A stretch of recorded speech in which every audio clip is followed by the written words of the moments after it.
masaajidku nebigu soo galay sal alla alay wasalam xilli madiinat almunawara ay tahay dhaxan markaabuu nebigu ka soo baxay guriga caaisha deedna wuxuu arkay ninkii la odhan jiray rabiicata binu kacb alaslami waa saxaabi jaliila waa ahlu sufu ku jira ahlu sufu waxa weeyaan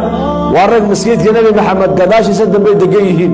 magaalada madiina qareen iyo qaraabo kuma lah xataa aqal ay galaan ma lah meel ay wax ka cunaan ma laha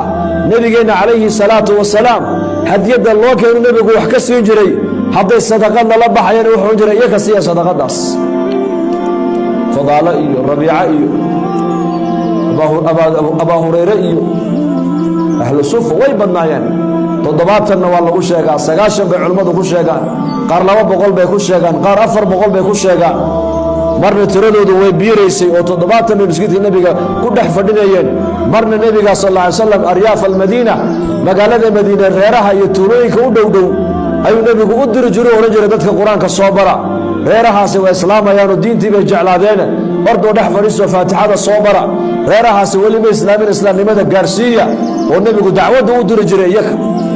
raggan marka ahlu sufay haayeen magaalada madiina qareen iyo qaraabo kuma ilahayn ninka la oran jiray rabiicata binu kacb alaslami oo nabi maxamed khaadimkiisa ahaa habeenkii markuu nabigu u soo kaco salaata leylka ayuu nabiga biyaha u keeni jiray biyaha ugu weysaysanayuu nabiga u soo qaadi jiray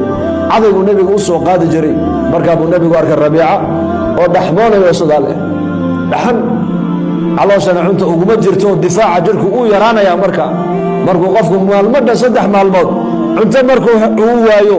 difaaca jirkiisa uu yaraanaya dhar dhaxanta ka celiyeen may qabine